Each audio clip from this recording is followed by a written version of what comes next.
Everyone, I'm Yamini Sani and we are doing chapter number 10 gravitation of class 9 subject science. So, we are done with the gravitation, universal law of gravitation, about the importance of the universal law of gravitation, free fall. Then we are done with the mass and weight difference, thirst and pressure difference, pressure in fluids, buoyancy also we have discussed. Now today we have to start it from the Archimedes principle. So देखो Archimedes principle क्या होता है, basically इसे समझेंगे. When a body is immersed fully or partially in a fluid, it experiences an upward force that is equal to the weight of the fluid displaced by it. So जब भी हम कोई भी चीज़ जो है वो पानी के अंदर डुबोते हैं तो उसमें से कितना पानी जो है वो बाहर आता है, कितना जो लेवल अप होता है उस वाटर बॉडी का, ये डिपेंड करता है उस ऑब्जेक्ट का जिसको हमने इमर्स करवाया है पानी के अंदर. आर्किमिडीज कौन थे? He was a Greek scientist जिन्होंने डिस्कवर किया ये लॉ जो कहता है कि कोई भी जो बॉडी है, जैसे कि आप इस एग्जाम्पल में भी देख सकते हो कि अगर आप इसका वेट करेंगे फिगर ए में जो है, और आप अगर इस बीकर के अंदर स्टोन डालने से पहले लेवल देखेंगे वाटर का और इसको डालने के बाद देखेंगे, इन दोनों के वेट में जो डिफरेंस होगा वो इक्वल होगा. ठीक है, तो यही जो चीज़ है वो आर्किमिडीज अपनी इस स्टेटमेंट में कहते हैं या प्रिंसिपल में कहते हैं. When a body is immersed fully और पार्शली, इमर्स्ड यानी डुबोना, फुल्ली मतलब पूरा का पूरा, पार्शली मतलब हाफ, इन अ फ्लूइड, फ्लूइड का मतलब लिक्विड की बात हो रही है यहाँ पे. It experiences an upward force, upward force वो एक्सपीरियंस करता है. अपवर्ड फोर्स का मतलब क्या है? ये अप थ्रस्ट फोर्स करता है. बायोन फोर्स जो है वो एक्सपीरियंस करता है. That is equal to the weight of the fluid displaced by, displace मतलब जो कि उसने हटाया है.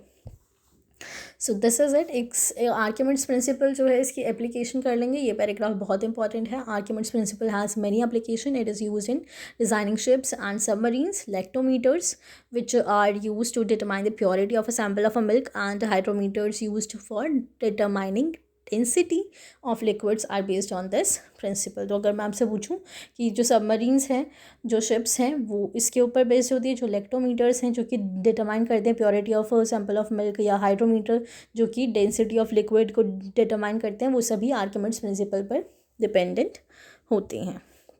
नाउ इसके क्वेश्चन देख लेंगे. Why you find your mass to be 42 kg on weighing machine. Is your mass more or less than 42 kg? So now look, अब ये जो क्वेश्चन है इसमें आप क्या करेंगे, इसमें जो है वो एग्जैक्ट लेंगे. ठीक है, क्योंकि जो हमने मास और वेट है उसका भी डिफरेंस हमने पढ़ा था. तो उसमें हमने क्या देखा था कि जो वेट है वो आपका जो एसेलरेशन है, जो आपकी ग्रेविटी है, उससे इन्फ्लुएंस्ड होता है. ठीक है, तो आप इसे एग्जैक्ट लेके चलेंगे. सो क्वेश्चन नंबर 2 देखेंगे. You have a bag of cotton and a iron bar which each indicating a mass of 100 kg when measured on a weighing machine. In reality one is heavier than other. Can you say which one is heavier and why? देखो ये question जो है बहुत ही मतलब जो आपकी tricky questions होते हैं उसमें भी आता है. लाइक जो फ़नी क्वेश्चंस होते हैं जनरल नॉलेज के, उसमें भी आता है ये कि आप एक तरफ जो है कौन सी चीज़ हैवी है. देखो हैवी हम नहीं बोल सकते. वाई? बिकॉज हमने दोनों को जो मेजर किया है दैट इज़ 100 kg. तो इनका जो मास है वो इक्वल है, इनका जो वेट जो है वो इक्वल है. तो we can not say that. But जो इनका डिफरेंस है वो इनके कंटेंट के अंदर है. मतलब कि जो इनका मास है, जो इनका कंटेंट है उसके अंदर है, कि जो इसके मॉलिक्यूल्स हैं जिनसे ये मेडअप ऑफ है उसका डिफरेंस है इसके अंदर. ठीक है, तो आप इसी तरह की रीजनिंग इसके अंदर फिल ऑन करेंगे. नाउ रिलेटिव डेंसिटी की बात करते हैं. तो देखो रिलेटिव डेंसिटी क्या होती है? किसी भी सब्जेक्ट का मास अपॉन में वॉल्यूम. अगर हम मैथमेटिकल फॉर्म में देखें तो इसकी यूनिट क्या होगी? इसकी यूनिट होगी kg/m³. डेंसिटी जो है वो एक स्पेसिफिक कंडीशन होती है जो कि रिमेन सेम रहती है, हम चाहे किसी की भी बात करें. सो density of a substance is one of its characteristic property. It is different from different substances. अलग अलग सब्सटेंस की अलग अलग होती है. डेंसिटी ऑफ गोल्ड अलग होगी, जैसे कि 193 kg/m³, while that of water is 1000 kg/m³. The density of a given sample of a substance can help us determine its purity. Relative density से हम जो है किसी भी सब्सटेंस की प्योरिटी फाइंड आउट कर सकते हैं. कैसे करेंगे? देखो, it is often convenient to express density of a substance in comparison with that of water the relative density of a substance is the ratio of its density to that of water. तो देखो हमने convenient के हिसाब से जो है वो water की जो डेंसिटी है उसको हमने कंसिडर किया कंपैरिजन के लिए. तो जब भी हम डेंसिटी किसी भी चीज़ की अगर हमें रिलेटिव डेंसिटी निकालनी होती है तो उस डेंसिटी ऑफ सब्सटेंस को अपॉन में हम रखते हैं डेंसिटी ऑफ वाटर के. ठीक है. तो since the relative density is a ratio of similar quantities, तो इसकी कोई भी यूनिट नहीं होती है. क्यों नहीं होती है यूनिट? देखो डेंसिटी ऑफ सब्सटेंस की क्या यूनिट होगी?